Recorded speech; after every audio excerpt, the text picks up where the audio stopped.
अस्सलाम वालेकुम एवरीवन। तो क्या हाल चाल है? उम्मीद करती हूँ सब लोग ठीक ठाक होंगे। Welcome and welcome back to my channel. तो मेरी आज की कज़न फ्रेंड आ रही थी, जिसके लिए मैंने सोचा कि बीफ़ बर्गर बनाती हूँ, क्योंकि बीफ़ बर्गर मेरे सबको बहुत पसंद है। उससे नहीं थे खाए हुए, मैंने सोचा कि इसलिए बनाती हूँ। सो मैंने बीफ़ का कीमा ले लिया। फिर उसके अलावा थोड़ा सा इसमें ऐड करेंगे सिरका। फिर उसके अलावा इसमें जाएगा सोया सॉस और थोड़ा सा, बिल्कुल ज़रा सा चिली सॉस। नो स्पाइसेस, बिल्कुल भी कोई भी नमक मिर्च कुछ भी नहीं जाएगा। एक अंडा मैंने पहले डाला था, उसके अलावा मैंने 2 अंडे इसमें, तकरीबन एक अंडा और डाला था। 2 अंडे इसमें टोटल मैंने डाले हैं। बस फिर हमने इसको बहुत ही अच्छी तरह से समझें, इसको गूंद लेना है, इसकी बाइंडिंग कर लेनी है बहुत अच्छी तरह से, ठीक है।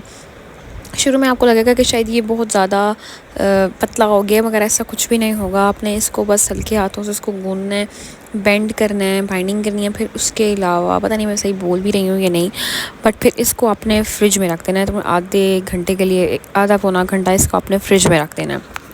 फ्रिज में रखने के बाद जब आपने निकालना है, इसके अंदर कॉर्नफ्लावर डालना है और बेसन आपने डालना है। अगर आपको बेसन से कोई मसला वगैरह नहीं है, उसका टेस्ट तो वैसे भी नहीं आता, तो आप डाल लें, तो उससे ये होगा कि आपके कबाब टूटेंगे ही नहीं। तो आपने 1 चम्मच इसमें बेसन और 1 चम्मच इसमें आपने कॉर्नफ्लावर डालना है। अब आया जी हमारा मेन प्रोसेस, जो कि मुझे ख़ुद को बहुत पसंद है। आपने अपने हिसाब से, क्वांटिटी के हिसाब से आपने कीमा लेने, उसके बॉल्स बना लेने हैं। मैंने पहले जो है उनके बॉल्स बना के साइडों पे रख दिए थे, ताकि ना वो थोड़े से सेट भी हो जाए। इतने इतने मैंने बॉल्स लिए थे। बॉल्स लेके फिर मैं आगे कुछ साथ साथ बताती हूँ कि मैंने किस तरह से इनको एक पैटी की शक्ल दे के इनको फ्राई किया था। इनको हमने फ्राई नहीं करना, सॉरी ग्रिल करना है। ग्रिल पैन ले लें, तवा ले लें, कुछ भी, लेकिन ऑयल आपने बिल्कुल हल्का सा डालना है। इस तरह से आपने बॉल्स बना लेना है। अब मेरे बॉल्स की जो है वो आप साइज़ देख रहे हैं, आप इतना बनाएंगे तब जाके जो है ना ये श्रिंक हो के छोटी छोटी पैटीज़ बनती हैं, ठीक है। क्योंकि वो ज़्यादा श्रिंक हो जाती हैं, तो इसलिए आपने पहले ज़्यादा कीमा लेना है। उनको चपटी जो है ना पैटीज़ बनाना, बहुत बड़ी बड़ी नहीं बनानी है, इतनी भी नहीं कि वो इतनी पतली हो जाए कि वो फट जाए, लेकिन इतनी एटलीस्ट हों कि जब वो श्रिंक हों तो वो बिल्कुल ही पत्थर ना बन जाए, जूसी रहें, उनके अंदर का एक जो है ना एक टेस्ट होता है वो ख़त्म ना हो। प्याज जो है वो मैंने इस तरह से रिंग्स में काट लिए, क्योंकि इनको हम लोग कैरमलाइज्ड करेंगे। अनियंस को हम कैरमलाइज्ड करेंगे, वही इसमें डलते हैं, हम दूसरी तरह से इसमें नहीं डालेंगे। तो बहुत ही अच्छी रेसिपी बनने वाली है, स्किप मत कीजिएगा, एंड तक देखना, तो बहुत अच्छी बनेगी। फिर इस तरह के हमने 2 बटर पेपर ले लेनी है, 2 सेम साइज़ के हमने बटर पेपर लेनी है। एक हमने नीचे रखना है, एक हमने ऊपर रखना है। इसके ऊपर इस तरह से हमने पैटी रखनी है, ठीक है। अब ये जो मैं आपको बताती हूँ मैंने किया क्या, नीचे पहले मैंने रखा है बटर पेपर, फिर उसके ऊपर ये पैटी रखी है, बॉल रखा है, फिर उसके बाद अगेन बटर पेपर रख के ऊपर से मैंने इसको प्रेस किया है किसी फ्लैट चीज़ के साथ। जब ये अच्छी तरह से फ्लैट हो गई है, फिर मैंने उठा के इसको अपनी ग्रिल पैन पर डाल दिया है। और ग्रिल पैन पर डालने के तकरीबन 2 से 3 सेकंड के बाद आपने आराम से बटर पेपर उतार लेना है। बिल्कुल भी कोई हैसल नहीं होगी, आराम से इजीली उतर जाएगा, कोई टूटने वाला का ख़तरा नहीं होता।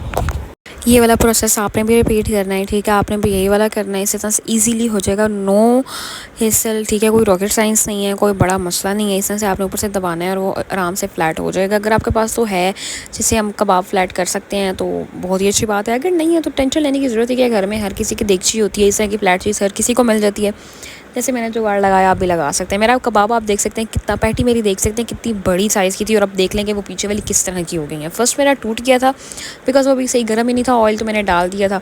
तो इनके ऊपर जी आपने इस तरह से चीज़ लगा देनी है, ठीक है। चीज़ आपने इस तरह से लगा देनी है। मैंने साइड पर रखे थे क्योंकि मुझे ज़्यादा बनाने थे। पैटीज़ जब मेरी ग्रिल हो गई, मैंने उनके ऊपर चीज़ रख दी। चीज़ रखने के बाद मैंने उनको साइड पर रख दिया, क्योंकि मुझे ज़्यादा बनाने थे बर्गर्स, तो मुझे था कि वो मैं फिर थोड़ी मतलब लेट हो जाती। मैंने जो है ना सारे वो साइड पे रख दी थी। फिर जब मैंने असेंबल किया, मैंने ना 2 सेकंड के लिए माइक्रोवेव कर लिया, ताकि ना वो अच्छी तरह से चीज़ और सारा कुछ जो है ना वो मेल्ट हो सब कुछ। फिर उसके बाद सॉस बनानी है। सॉस भाई अगर आपने यही वाली बना ली ना, मैं कहती हूँ आखिर किस्म के बर्गर बनेंगे। तो हम रमज़ान में ना इस तरह के ये साशे होते हैं, हम लोग केचप के ये लेके आए थे। उसके बाद मतलब हम लोग बॉटल भी लेके आए थे, लेकिन ये भी लेके आए थे।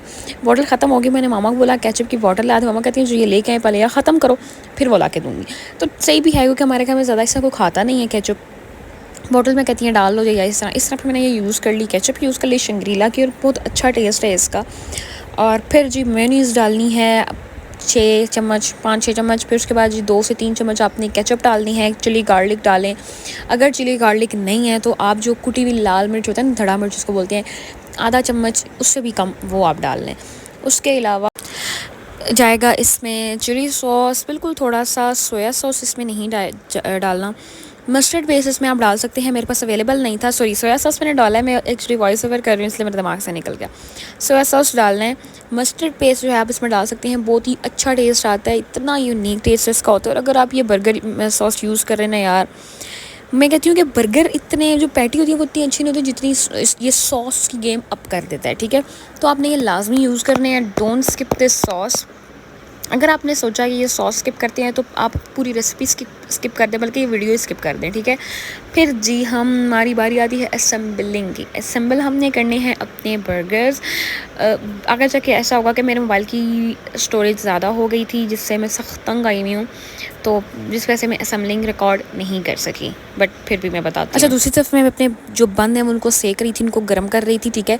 मैं आपको असेंबलिंग का जो है तरीका बताती हूँ कि आपने नीचे सॉस लगानी है, फिर उसके ऊपर आपने पैटी रखनी है, फिर उसके ऊपर आपने अपने दोबारा ज़्यादा सारी ढेर सारी सॉस लगानी है, देन उसके ऊपर अनियंस रखने हैं, फिर उसके ऊपर अगर आप डबल पैटी बनाना चाहते हैं, डबल पैटी की पैटी बर्गर बनाना चाहते हैं तो अगेन वही प्रोसेस यूज़ करते हैं। कैरमलाइज अनियन हमारे इस तरह से हो गए थे बाद में, तो मैं कोशिश कर रही हूँ कि यहाँ पे आपको किस तरह से कुछ दिख जाए, लेकिन वो बाद में पता मसला हो गया था, करते करते मुझे पता ही चला कि मेरा मोबाइल कब बंद हो गया, मतलब उसकी स्टोरेज कब ज़्यादा हो गई और मेरी रिकॉर्डिंग वहीं पर रुक गई थी। थोड़ा सा आपको आगे नज़र आएगा लेकिन उसके बाद ये फिर बंद हो जाएगा।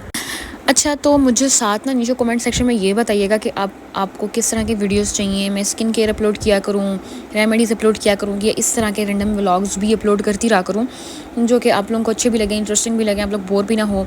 तो कमेंट सेक्शन में लाजमी अपनी राय दीजिएगा और अगले वीडियोज़ के आइडियाज़ भी लाजमी दीजिएगा।